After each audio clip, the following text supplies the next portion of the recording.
Daniel had recently moved to the United States to start a new life.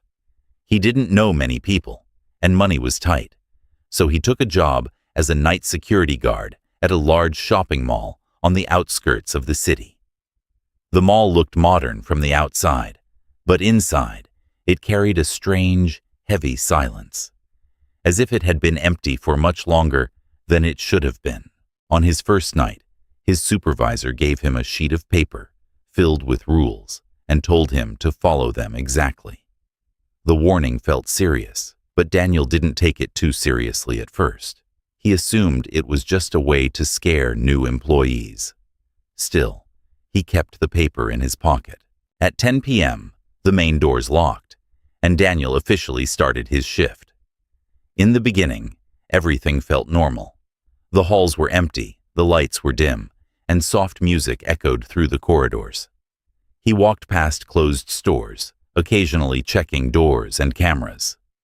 But after some time, he began to notice small, unsettling things.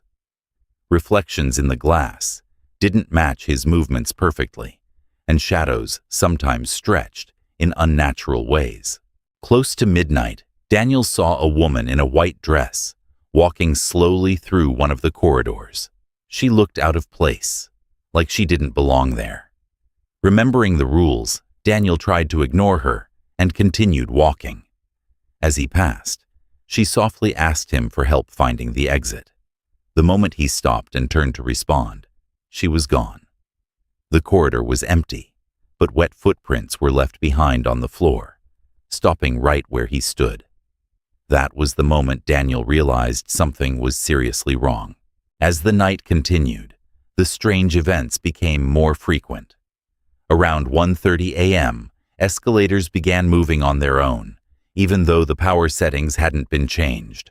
The background music suddenly slowed down and played backwards for a few seconds, before returning to normal. The air felt colder, and the silence became heavier, as if something was watching him. At exactly 2:17 a.m., Daniel went to the CCTV room to follow one of the rules. Inside, the monitors showed different parts of the mall, all appearing empty. But one screen stood out. Screen number 6 was active, and it showed the hallway outside the CCTV room. In that video, Daniel saw himself standing outside the door, completely still. Confused and frightened, he looked at the real door in front of him, which remained closed. When he looked back at the screen, the version of himself slowly smiled in a way that felt unnatural. Fear overwhelmed him, and he rushed out of the room without looking back. After that, the mall no longer felt empty. It felt occupied. Around 3 a.m., the food court lights suddenly turned on. Daniel remembered the rule warning him not to go there, but strange sounds pulled his attention. He heard chairs moving, plates clinking, and faint murmurs, as if people were sitting and eating. Unable to resist his curiosity, he carefully looked inside. What he saw froze him in place. The mannequins from nearby stores were sitting at the tables, posed like real people. Their hands were moving as if they were eating invisible food. Suddenly, all of them turned their heads toward Daniel at the same exact moment.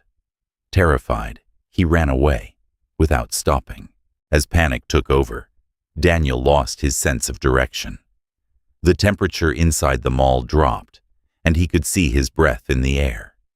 Lights flickered around him, and he began hearing multiple footsteps following him, though no one was ever visible when he turned around. The feeling of being watched became unbearable. Just before 4 a.m., Daniel made a critical mistake. In his panic, he entered the elevator, hoping to quickly reach the ground floor. Instead of going down, the elevator started moving upward, passing the 3rd floor and continuing beyond floors that shouldn't exist. The display began to glitch, showing symbols instead of numbers. When the elevator finally stopped and the doors opened, there was no floor outside, only complete darkness stretching endlessly. From within that darkness, a deep voice whispered that he had stayed too long. The doors suddenly shut, and the elevator dropped rapidly back down, leaving Daniel shaken and terrified. At exactly 4 a.m., everything changed again. The mall became silent, but this time the silence felt alive. Daniel stepped out slowly, barely able to stand. That was when he heard someone call his name right next to his ear. He remembered the rule and did not respond. The voice came again, louder and closer, telling him that he was being watched. Soon, whispers began echoing from all directions, repeating his name over and over.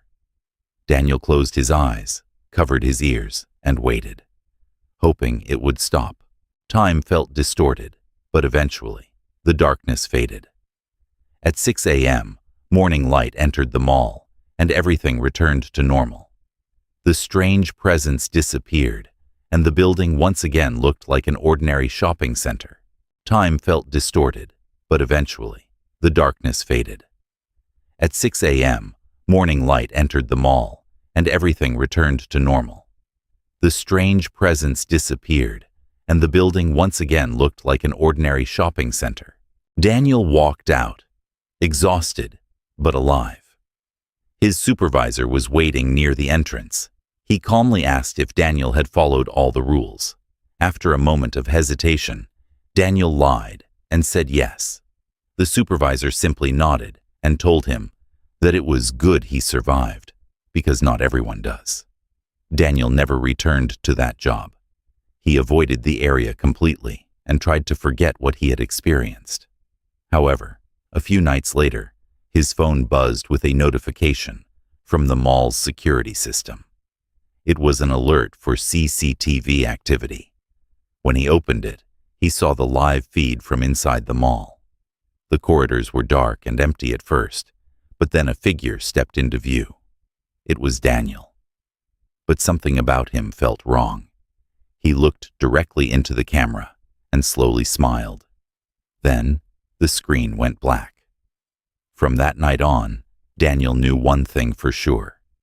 His shift at the mall was not over.